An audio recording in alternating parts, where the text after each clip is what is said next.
It was the scoop of the century. Wikileaks lifts the curtain on the secret communications between Washington and the diplomats that we have stationed all over the globe. I'm not aware of any release of information in human history comparable to the amount that was released via Wikileaks. These were cables that showed a superpower's secret thoughts. It was hard for me to look Secretary Clinton in the eye when she'd say, "How did this happen?" 250,000 US diplomatic messages apparently stolen by one of their own soldiers. Turned into a global sensation by a whistleblowing website and its controversial founder, Julian Assange. I like crushing bastards. I think every diplomat around the world will have had one overriding thought. Thank God it wasn't me, and thank God it's not us. In the first in-depth television analysis of the secret cables, we lift the lid on how the world's greatest superpower does business and how it gets what it wants. We reveal a superpower on a mission to change the world, but a superpower that sometimes fails to live up to its own ideals. It's a complete outrage. Diplomats stepping in to attempt to obstruct the course of the criminal investigation. Over a year has passed since the leaking of the cables. Now we assess what the impact of the leak has been in the US and beyond. And we ask, can American diplomacy ever be the same again? They don't trust you anymore. Many of them don't, and it will take a long time, I think, to recover that trust.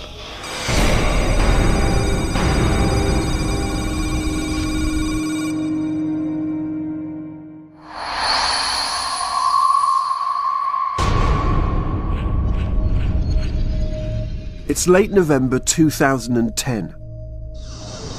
Two journalists arrive at the US State Department in Washington, D.C., the enormous ministry that controls America's relationship with the rest of the world. They're not here for a friendly chat. They're about to blow the lid on America's diplomatic secrets.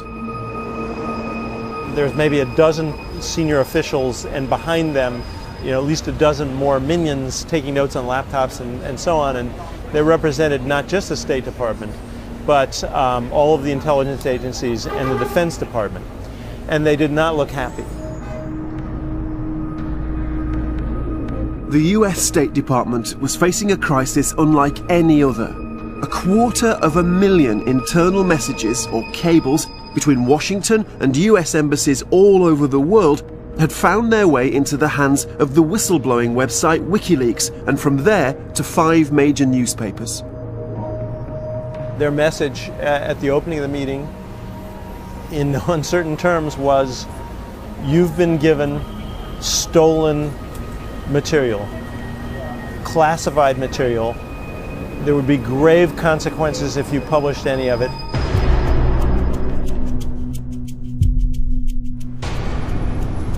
At that meeting, one of the people leading the State Department's response to the crisis was P.J. Crowley.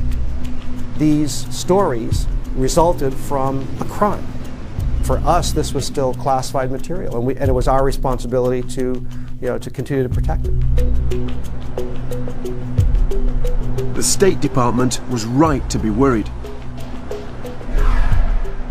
The cables reveal what American diplomats say when they think the world will never know: who they trust and who they mock, what they want and how they get it. Some inside the US government dismiss Berlusconi as feckless, vain, and ineffective. Merkel is risk-averse and rarely creative. Gaddafi relies heavily on his longtime Ukrainian nurse, who has been described as a voluptuous blonde. Detailed records from thousands of secret meetings and conversations involving US diplomats were about to become a media sensation. Bank of England Governor Mervyn King expressed great concern about conservative leaders' lack of experience. It was related that King Abdullah remains a heavy smoker, regularly receives hormone injections, and uses Viagra excessively. Here were records of American diplomats' secret plans and strategies, their uncertainties and fears. We should aim at influencing the narrow group of individuals that surround Saudi him. energy facilities remain highly vulnerable to external attack. We warned that urgent action is required. Without progress in the next few months, we risk nuclear proliferation in the Middle East. All of this classified information was now in the hands of journalists.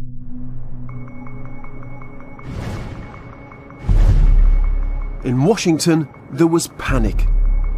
When the newspapers gave us access so that we could begin to get a sense of it, I think there was just a growing sense of horror. Can you remember Secretary Clinton's reaction? She wasn't thrilled. I mean, Secretary Clinton knew probably better than anybody exactly just how delicate some of our relations were with different countries. The leak threatened the basics of US diplomacy. When you're confronted with 250,000 cables, in a way it's overwhelming. You know, it involves everything. But there was little they could do. The 5 newspapers had already agreed on a publication date. Nothing was going to stop them.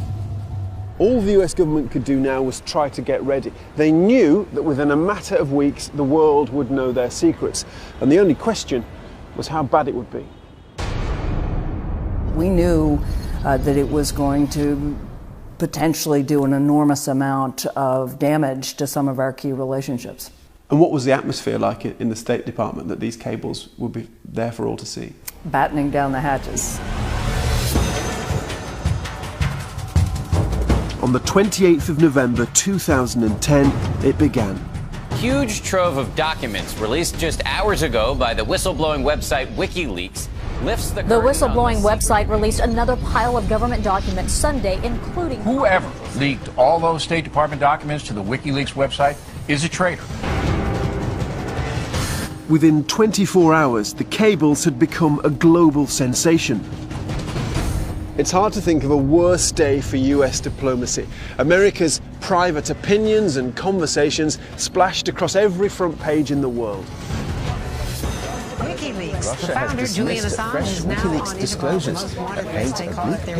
So what's in there? Everything from global fears about Iran's nuclear program to news that China may have sabotaged Google. Controversial and often embarrassing revelations include an American diplomat describing Prince Andrew as rude and cocky. It was like that moment when an email gets sent to the wrong person, only it went to the whole world. As the leaks poured out, foreign politicians looked on with horror. I think every diplomat around the world will have had one overriding thought: thank God it wasn't me, and thank God it's not us. There is nothing brave about sabotaging the peaceful relations between nations on which our common security depends. In the weeks after the leak, the US Secretary of State Hillary Clinton travelled the globe saying sorry. Clinton even joked about getting special apology tour jackets made. But in some parts of the world, the fallout from the leak would be unstoppable. We had to pull our ambassador out of Libya, for example, because thugs were making threatening gestures to him.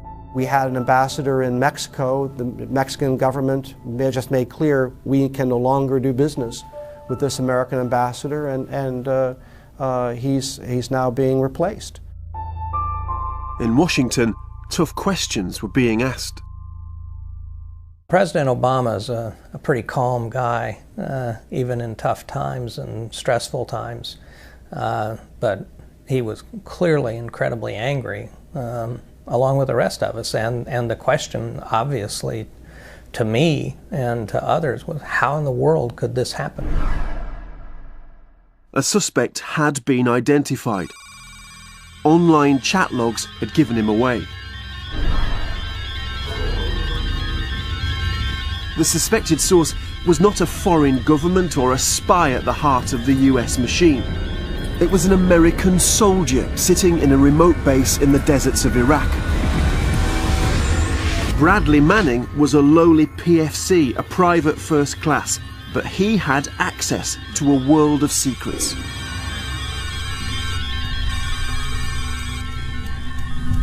We live in a world now when, you know, a 20-something PFC in the American Army can cause diplomatic damage of biblical proportions. An enormous flaw in US military security had left American diplomats and the US State Department compromised. The State Department security was actually tighter than military security in this instance. So there was anger, disappointment, a feeling that this simply should not have happened. Is it embarrassing to you personally that it came out of your department? Well, of course, and it was hard for me to look Secretary Clinton in the eye when she'd say, "How did this happen?" And because it did come out of the Department of Defense. It came out of a military installation. As the cables made headlines around the world, some in America were demanding a tough response. For them, the leak was the ultimate crime, and Bradley Manning a traitor. What do you think of Bradley Manning? I think he committed treason. I think he should be prosecuted to the fullest extent of the law. What does that mean? Well, treason is the only crime defined by our Constitution, and it says treason shall consist only of levying war against the United States or in adhering to their enemies, giving them aid and comfort. And he gave our enemies a lot of aid and comfort. So what should happen to him? Well, he should be prosecuted, and if he's found guilty, he should be punished to the fullest extent possible. And what is that? Death. You think he should be killed? Yes. The leak had rocked America and created a global sensation. The superpower had shown it wasn't in control of its secrets. It's now over a year since the first cables were released. So what has been the real impact of the leaking of these documents? And what have the cables really told us about how America does business in the world? The fallout from the secret cables was more than just damaged trust or lurid headlines. We found places where some believe that the cable release itself changed countries.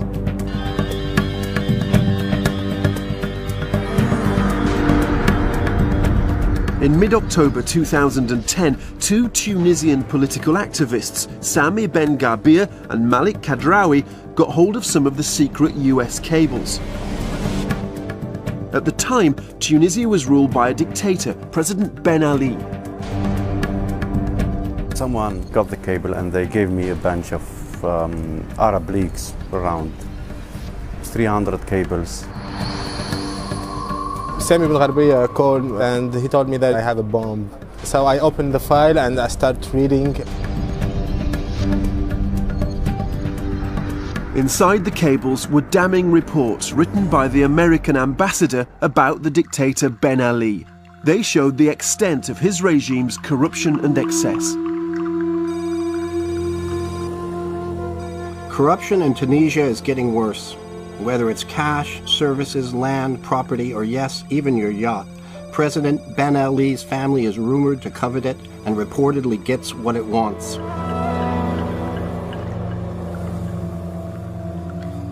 This is Ben Ali's daughter, Nesreen, and her billionaire husband, Mohammed Sakr El Materi. And this was one of their houses, a luxury villa on the Tunisian coast.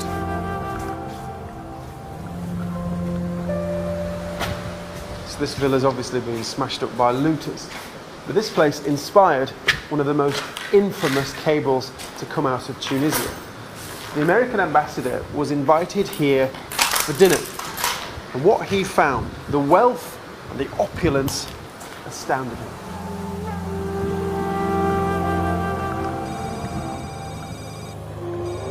Ancient artifacts everywhere. Roman columns, frescoes, and even a lion's head from which water pours into the pool. The opulence with which El Materi and Nesreen live and their behavior make clear why they and other members of Ben Ali's family are disliked and even hated by some Tunisians. The excesses of the Ben Ali family are growing.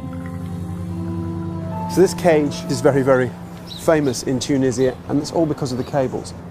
This is where Ben Ali's son-in-law kept his pet tiger. And from the cables, we're told that at a time when there were people here in Tunisia who couldn't afford to eat, This animal was fed 4 chickens a day.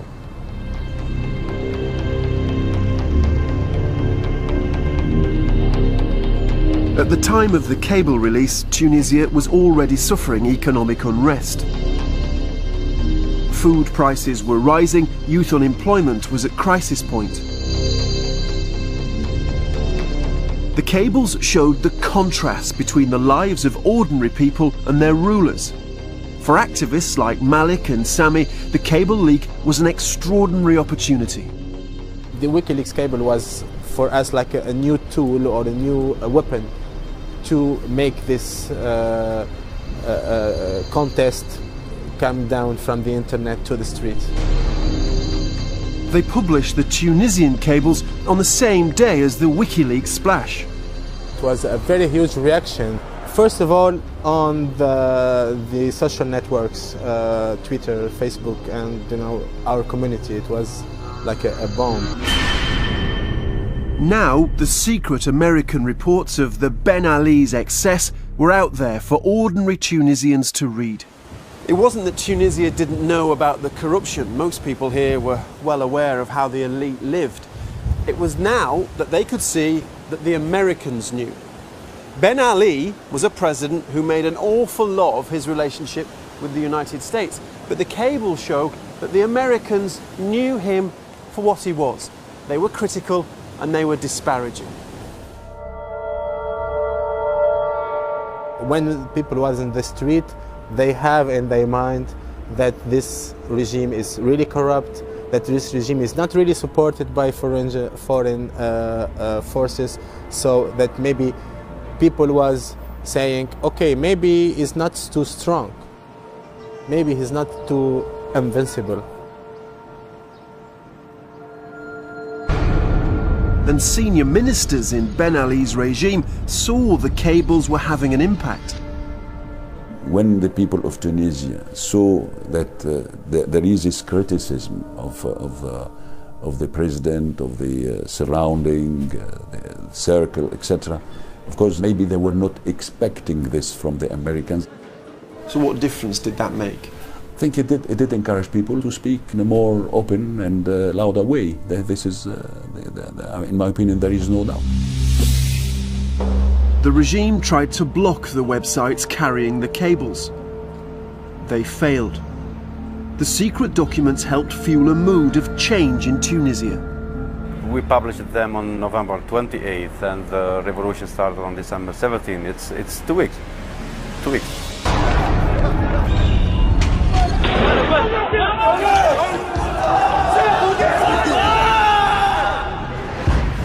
The revolution began when a young Tunisian, Mohamed Bouazizi, set himself on fire in protest at his mistreatment by the regime.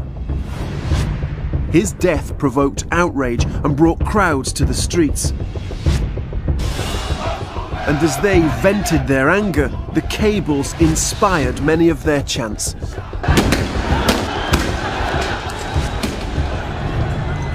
We see during the revolution some slogans talking about the content of these cables, making reference to the very rich life that those people are living, and the role of the state. A lot of people was referring to these stories.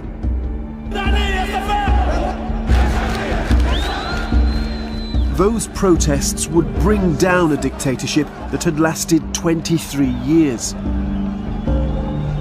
Ben Ali fled the country. The Tunisian revolution spread and prompted a wave of uprisings that became known as the Arab Spring. The cable leak had played a part in history.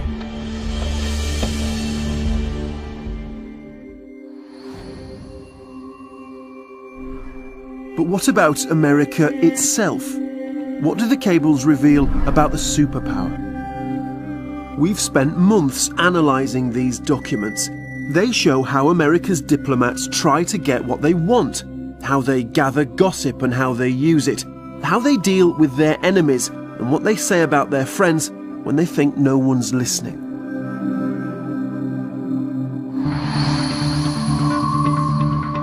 So, what does America say about its closest friend of all, us? two countries have fought alongside each other in Iraq and Afghanistan, but the cables reveal harsh US criticism of the British military. A secret document from December 2008 offered a bleak assessment of British capabilities. The British are not up to the task of securing Helmand. It forced Hillary Clinton to offer yet another apology. I personally want to convey to the government and the people of the United Kingdom both our deep respect and admiration for the extraordinary efforts and our regret if anything that was said by anyone suggests to the contrary.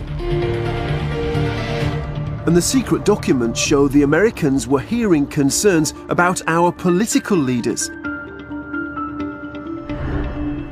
In February 2010, the governor of the Bank of England, Mervyn King, and the US ambassador in London discussed the then Conservative opposition. This is the cable that followed. King expressed great concern about Conservative leaders' lack of experience. Cameron and Osborne have only a few advisors and seemed resistant to reaching out beyond their small inner circle.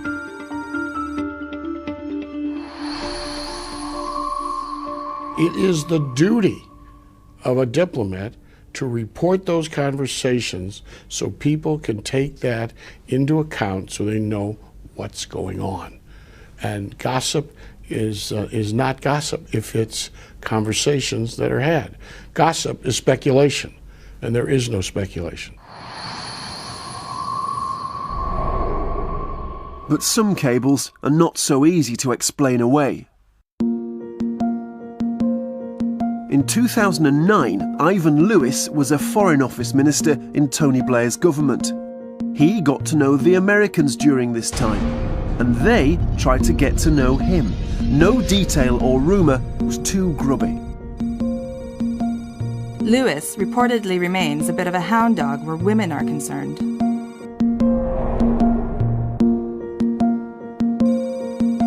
Contacts who know him well report he has manic depressive tendencies.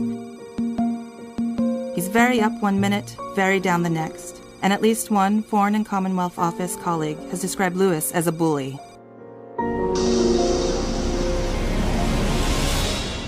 US diplomats may claim to be simply reporting what they hear, but it seems from the cables that no detail is too trivial. Biographic data is something that is valuable. Building an understanding of the personalities, the proclivities, what might be distracting to individuals, what might explain the behavior of third parties toward that individual. Finding out that somebody has a reputation, a bad reputation with women, once might have been an advantage, but these days generally isn't. So why then did Hillary Clinton send this to London 1 month after the cable about Lewis was written? Washington analysts appreciate the excellent background and biographic reporting on Ivan Lewis. Cable regarding Lewis's bullying, possible depression, and scandals, as well as comments on the state of his marriage, are particularly insightful and timely. We contacted Mr. Lewis, but he didn't want to comment. As for America's diplomats, well, the cable speaks for itself. Dirt and gossip, even on America's closest friends, goes down very well in Washington. Gossip can reveal information about people that shows their strengths and weaknesses. Just like politicians use it, it doesn't mean that you believe everything, but information is information.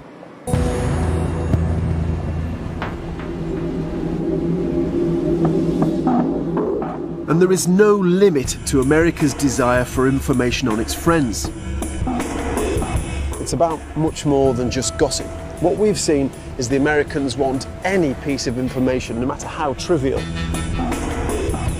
And no one, it seems, is off limits. America's most important Arab ally in the Middle East is Saudi Arabia. They're close militarily, and the US relies on Saudi for oil. But when it comes to information, everything's up for grabs, including the King's secret medical file. Upon arrival, the Royal Clinic accidentally provided this physician with the King's medical file. It was related that King Abdullah is 92 years old. He remains a heavy smoker, regularly receives hormone injections, and uses Viagra excessively.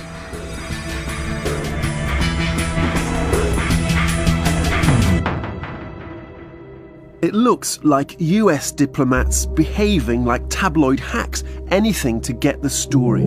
But this has a serious side. There have been cases in which elderly rulers, members of ruling families, quite literally in the case of Viagra, have died from a stroke, from an overdose of Viagra. So it's, you know, we laugh about it, but in fact, as a medical question, it's serious. The cables seem to bear this out. The Saudi Arabian government has always kept close hold any personal information on royal family members. This medical information provides some detail into the king's health and longevity, and is provided to Washington for additional analysis.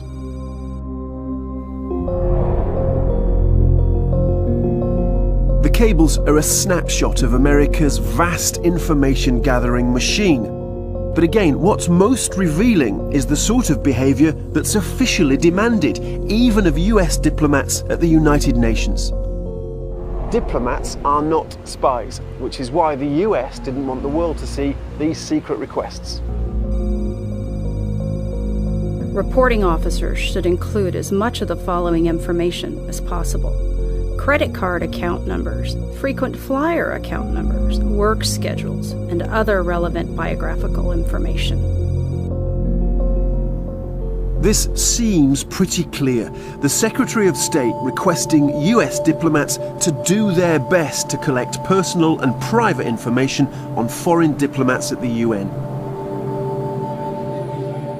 Even the Secretary General and members of the Security Council were targeted. Plans and intentions of the UN Secretary General, biometric information on UN Security Council permanent representatives. But those on the inside of the State Department deny the obvious conclusion.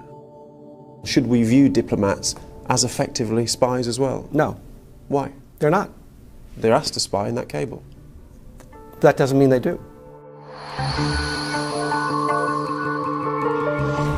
But for those outside of the US government, that secret cable was disturbing. What I think is troubling is here were American diplomats, in a sense, asked to do the spade work of spying and collect this kind of data on their counterparts. And I suspect that's been very damaging to the relationships of trust and confidence and friendship that they would have been trying to develop with people from other countries.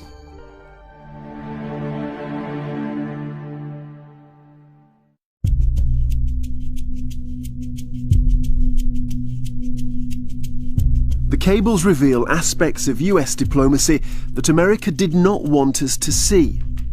But the real story of the cables is more complicated. These secret documents show US diplomats apparently trying to do good. In country after country, even behind closed doors, they're raising issues like freedom, democracy, and human rights. The Assistant Secretary stressed the importance of human rights to the U.S. Deputy government. Secretary of State stressed U.S. government concerns about the deteriorating human rights situation in Vietnam. We should take every opportunity to promote sustained democratic change in Burma. And yet, the cables show a real tension in American diplomacy. The US wants to spread its ideals across the world, but struggles to reconcile this with its other interests, like protecting some of its unsavoury alliances. September the 11th brought this tension to the fore. We're really talking about what happened after 9/11. You have this attack. The question that then arises is, what happened? Why? What produces this? And the answer that President Bush came to in his own mind was Repression produces this. The embitterment of young people who have no place to go politically in their own countries, which are very oppressive dictatorships. And the antidote, therefore, is what he called the freedom agenda, the expansion of democracy.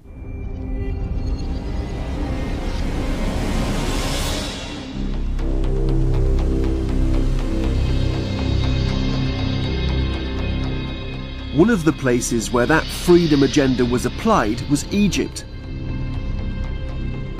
For over 2 decades it had been ruled by Hosni Mubarak, a pro-American dictator. The Americans were giving him $1.3 billion in military assistance every year, but the cables show US diplomats were also pushing for reform.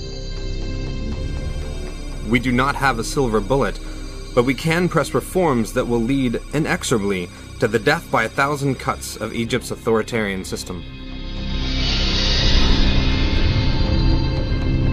The cables show that the US push for greater freedom in Egypt reached into Mubarak's home, targeting his son Gamal and his wife Suzanne. We should aim at influencing the narrow group of individuals that surround him, including Gamal and Suzanne Mubarak. One man came to symbolize America's drive for change, Ayman Noor. Noor had challenged Mubarak for the Egyptian presidency in 2005. 4 months later, he was convicted and imprisoned on what the US believed to be trumped-up charges.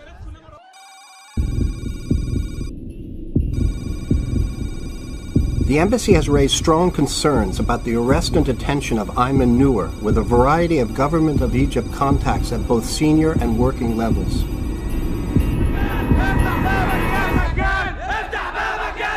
مبارك عاش 30 سنة بيقدم نفسه باعتباره البديل الوحيد أمام الغرب وأمام الأمريكان في مواجهة المتطرفين والإرهابيين. كان لابد من القضاء على فكرة البديل كي يظل مبارك أو الإرهاب، جمال مبارك أو التطرف.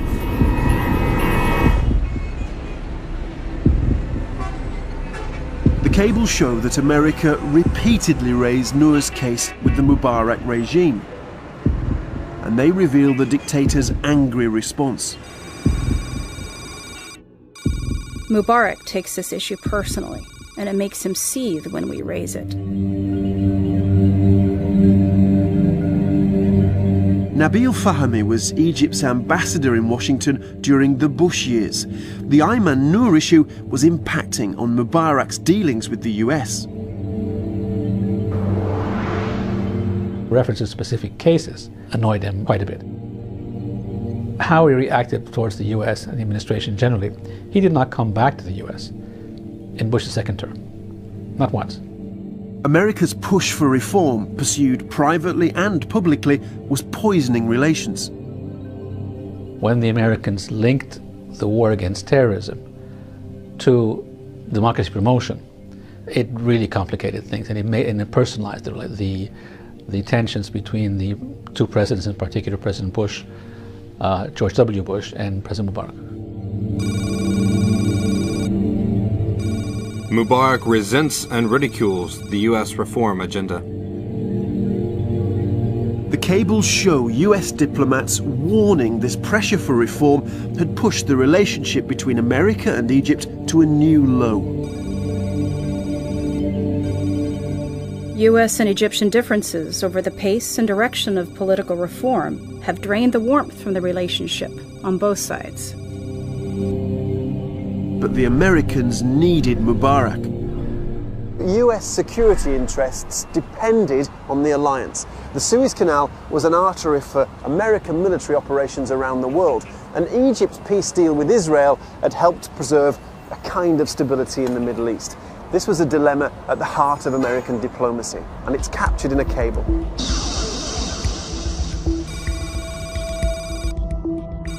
An ongoing challenge remains balancing our security interests with our democracy promotion efforts.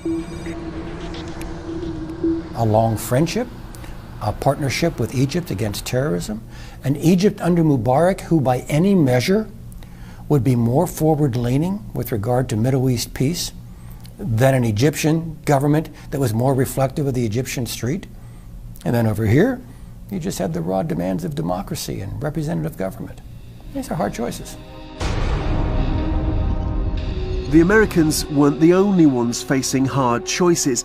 British ministers also had conflicting feelings about Mubarak. President Mubarak was president of Egypt. We all dealt with him. That didn't mean that we supported what he did either on the economy with his family or on the human rights, but he was clearly seen as a critical ally, both by Israel and the Palestinians, on the issue of Middle East stability and peace. Therefore, he was a very important player for us as well. In 2009, a new American administration chose a new approach. President Obama decided it was in America's interest to warm relations up with the Egyptian dictator. The Bush administration had gotten to a point where relations with Egypt were very, very frosty. And we concluded that we needed to engage the Egyptian government much more broadly to be able to advance any of the values that we held and that the Bush administration held. I really consider President and Mrs. Mubarak to be friends of my family, and so I hope to see him often here in Egypt and in the United States. The cables reflect this new stance. President Mubarak understands that the administration wants to restore the sense of warmth that has traditionally characterized the U.S.-Egyptian partnership.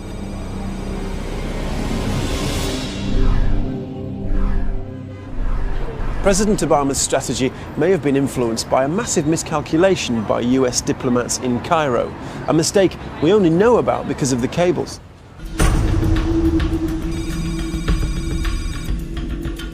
There will be no orange revolution on the Nile on Mubarak's watch.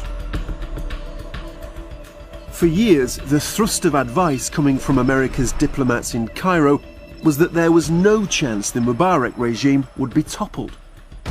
If you look at the Arab world, nothing, it seemed, ever changed. I mean, there was no regime change except when the Americans invaded, as in Iraq. Kings were not overthrown. Fake presidents were not overthrown. It looked as if things were had been stable for decades and were going to remain stable. But we can see in the cables that the Americans were warned that Mubarak's regime was under threat. A prominent opposition activist, Ahmed Saleh, told them of plans to make 2011 the year of change. He met with US embassy officials and the details were wired back to Washington. Saleh claimed that several opposition forces have agreed to support an unwritten plan for a transition to a parliamentary democracy involving a weakened presidency before the scheduled 2011 presidential elections. I was telling them that we are trying, we are planning, and we are going to do a revolution. And if non-violence fails, there is only one alternative left, which is violence. But you were flagging up to the Americans that change was coming. Of course. I wasn't sure that Mubarak is going to go, but I was sure that we will be attempting to launch a revolution in 2011. In fact, the cables showed the Americans were out of touch here in Egypt. The information gathering process, that was working. What was failing was the interpretation.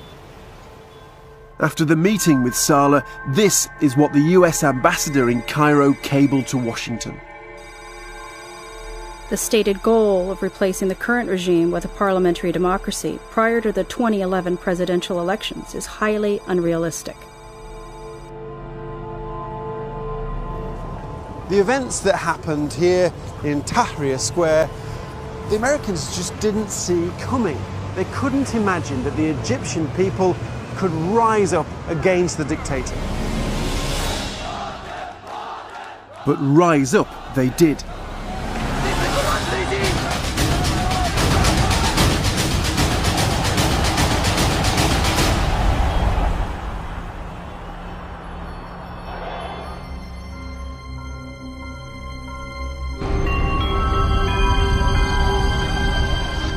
Inspired by the example of Tunisia, in January and February 2011, protests flared across Egypt against the Mubarak dictatorship. On the day the protests began, this is what Hillary Clinton had to say, still seeing Mubarak as the future. Our assessment is that the Egyptian government is stable and is looking for ways to respond to the legitimate needs and interests of the Egyptian people. But within a month, Mubarak was gone. Congratulations for all my people! Congratulations!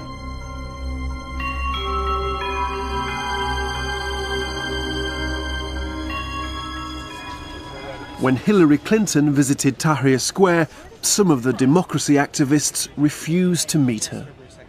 هيلاري كلينتون لم تكن تستوعب أن الشارع المصري قد تغير، لم تستوعب أن المصريين أخذوا إرادتهم ولم تعد مصر ولاية أخرى.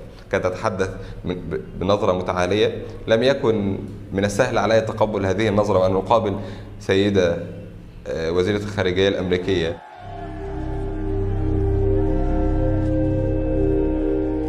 Whatever America's ambitions for bringing democracy to Egypt, the US had thrown its lot in with a dictator. When he was thrown out, for many in Egypt, America had put itself on the wrong side of history.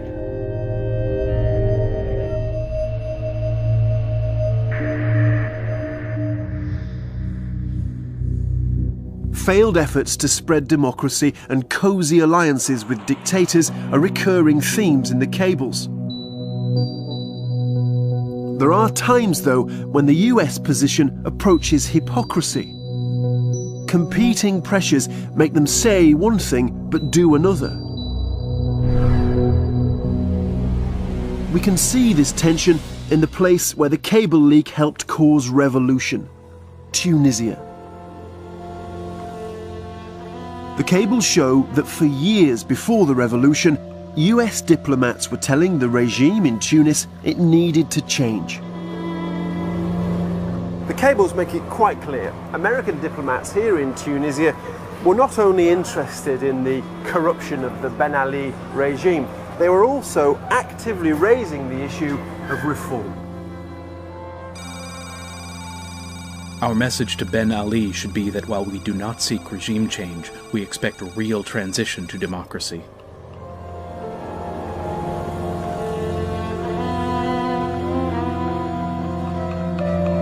And yet, in spite of these efforts, many in Tunisia are not convinced that the Americans paid any more than lip service to reform. L'administration américaine, malgré tout ce qui a été écrit, tout ce qui a été dit, les câbles qui ont été envoyés par l'ambassade, a gardé de relations très suivies et très amicales avec le pouvoir de Ben Ali. Et les libertés n'étaient pas vraiment le sujet important de ces relations-là. In fact, the cables reveal a kind of moral ambivalence in US diplomacy. America wanted reform in Tunisia, but it also wanted other things too. Back in 2006, its diplomats were preaching freedom in Tunisia, but privately, US ideals were coming under strain. This is Guantanamo Bay, a symbol of America's controversial war on terror. For years, America had been seizing hundreds of foreign terror suspects and transferring them here. But in 2006, President Bush announced he wanted to close Guantanamo. The problem now for the US was what to do with the detainees. Their solution was to try and send them back to their home countries. Our goal was to close Guantanamo so as to reduce the size of the problem. So there was a policy of trying to repatriate these detainees where there wasn't some kind of judicial or other action that we could take against them, and where we thought that we weren't running an undue risk by sending them back. Of the 355 detainees in Guantanamo Bay, 12 were Tunisian. But the cables show US diplomats in Tunis had concerns about sending them back to Tunisia. The embassy believes there is a significant likelihood, i.e., more likely than not, that the detainees would be mistreated during the period they are in Ministry of Interior custody. We had both the concern about how to deal with detainees and where they would end up, where they would be sent, and the issue of how they would be treated and their human rights. Concerns about human rights had meant some detainees were not repatriated to their home countries. So what about Tunisia? The cables show that US diplomats obtained limited assurances from the Tunisian government about how the detainees would be treated. But US diplomats still had serious concerns. We cannot exclude the possibility, given the track record of the Ministry of Interior, that the detainees would be tortured upon their return to Tunisia. The cable suggests that the assurances the US wanted never arrived, and yet in June 2007, 2 detainees were handed over to the Tunisian authorities. It's claimed as soon as the 2 detainees arrived in Tunisia, they were mistreated. Abdullah Haji is interrogated, he's threatened, he's slapped around, they threaten to rape his wife, they make him sign a statement, he's not allowed to read the statement, and that's it. Then he's transferred to prison where he's held in solitary confinement. The concerns expressed in the cables had materialized. Slapping around, threats of torture, threats to rape your wife constitute torture under the international definition. Sleep deprivation, certainly the accumulation of all these things used against one person amount to torture or inhumane treatment at the very least.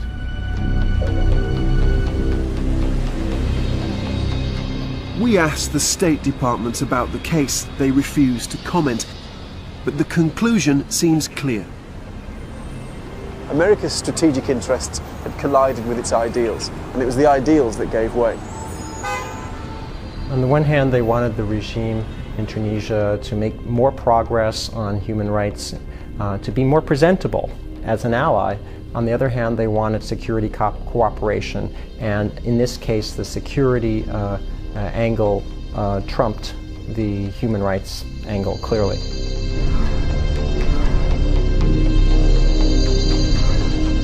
This may be the real story of the cables, a superpower on a global mission to spread democracy and freedom, but struggling to live up to its own ideals.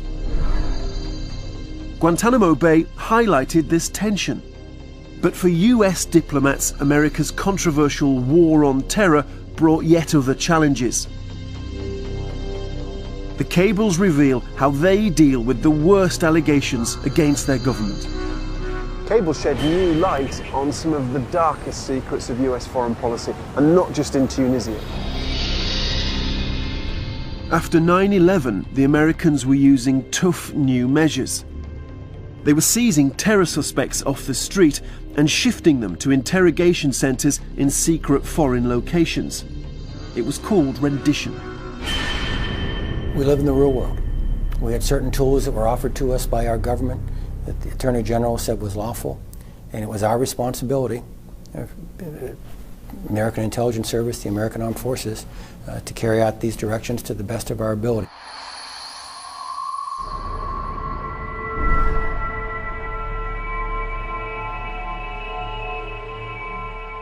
This is Khalid El-Masri. He's a German national. He says he was seized in Macedonia and flown to a secret prison in Afghanistan. He claims his captors were the CIA. Ich befinde mich hier in einem Land, wo keine Gesetze gibt. Ob es mir klar ist, was das heißt. Die können mich hier begraben oder 20 Jahre in diesem Gefängnis stecken, niemand weiß von mir was. He says he was beaten and held for 4 months before being released. When we approached them, neither the CIA nor the State Department would talk about the case. But buried in the cables are the secret reports of what the Americans were telling the Germans in private. it was a mistake to take al-Masri. In 2007, German prosecutors identified 13 suspected CIA operatives understood to be involved in al-Masri's abduction. They wanted to issue international arrest warrants, which is when US diplomats stepped in. Global Affairs Counselor underscored the serious negative implications of a German decision to issue international arrest warrants in the al-Masri case. The Deputy Chief of Mission emphasized that issuance of international arrest warrants would have a negative impact on our bilateral relationship.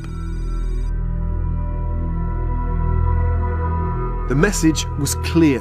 Whatever crimes the CIA might have committed, the Germans should back off. If they didn't, relations between the two countries would be harmed. This is the dark side of diplomacy. Shocking to us perhaps, but not for those who move in this world. John Negroponte was number 2 at the State Department from 2007 to 2009. We put the al-Masri cables to him. He says American diplomats did nothing wrong. It's a political statement. Governments undertake certain obligations to protect their own employees. And so, to me, I think of it as an example of us standing by our people rather than threatening another country. But what does the man who signed the cable think? We tracked him down and he agreed to talk to us. We didn't put pressure, we communicated the feelings of the U.S. government, and that's normal. The job of the United States government is to represent American citizens. I believe that the appropriate steps and actions were taken, and I believe that it would have been ill-advised for Germans to prosecute the Americans. But outside of the American government, things look very different. For many, the al-Masri cables reveal a dark truth about US diplomacy. When key American interests are at stake, justice counts for little. It's a complete outrage. It is dangerously close to what would be called obstruction of justice in the United States. You're talking about a pending criminal proceeding, and you're seeing US diplomats stepping in to attempt to obstruct the course of the criminal investigation through political means. And this was not an isolated case. We had an instance like that in Italy, and it allegedly involved some American intelligence people, and we went to considerable lengths to try to discourage legal action against those people. That was an understatement. The cables reveal the aggression of US messages, even to allies. The ambassador explained to the Italian undersecretary that nothing would damage relations faster or more seriously than a decision by the government of Italy to forward warrants for arrests of the alleged CIA agents named in connection with the Abu Omar case. We have a government running around saying the rule of law is our banner, and that's what we seek to promote in the world. In fact, we're seeing some of the same diplomats who run around with that message working overtime and working very aggressively to try and suppress the rule of law. So what are we to conclude about the world's greatest superpower from the cables? For America's most senior officials, the real revelation of the cables is America's integrity. I think that if there's a big surprise out of all of the Wikileaks documents, it is how few inconsistencies there are between what we were doing and saying privately and what we were doing and saying publicly. Many of my friends, particularly in Europe, have the view that the United States never means what it says. And in that context, a lot of these cables show that diplomats really are working behind the scenes to push governments either on behalf of individual political prisoners or pushing them towards social or political reform, or simply being very honest back home in a way that maybe they don't expect. But as we've seen, the real story of the cables is much more complicated. America may want to make the world a better place, but this sits uneasily with America's unsavory alliances and narrow self-interest.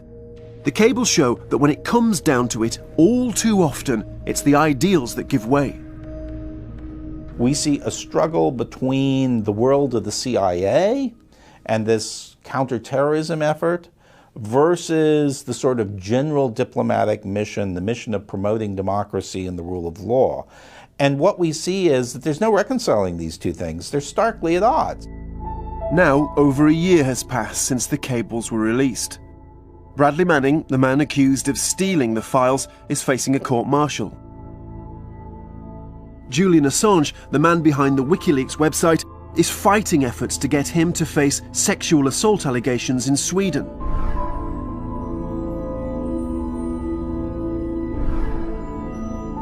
But what effect has the leaking of the cables had on US diplomacy? Has it changed the way US diplomats do business? Those on the inside say the damage is real. I found in my travels, for example in the Middle East, whenever there was a big meeting and note takers, the other side would just speak in platitudes. And the only time I could get real candor, have a real conversation, was when I was meeting with a foreign leader privately, one-on-one. So this is a direct consequence? Absolutely. They don't trust you anymore? It will, many of them don't, and it will take a long time, I think, to recover that trust.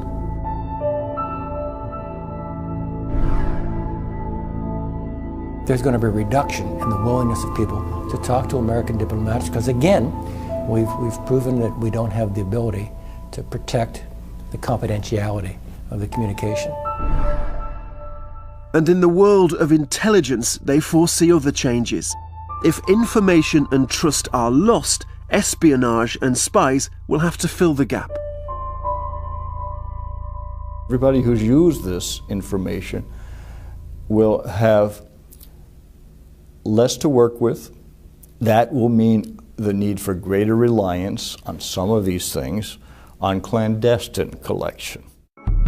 The US government claims it's tightened up the way it shares its confidential information. But can the secrets of the superpower ever really be safe again? Trust and faith in the confidentiality of American diplomacy has been severely dented. It's reinforced for everybody who was already cautious about Americans' ability to keep secrets.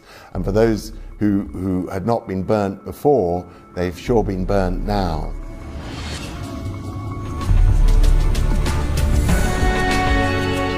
As American diplomats continue to deal with the impact of the cables, other political challenges loom. In a century that could see the decline of American power, her enemies and rivals are becoming more defiant. Next week, we look at US fears, what the cables tell us about a new Cold War, a rogue Chinese army, and how to stop the Iranian bomb.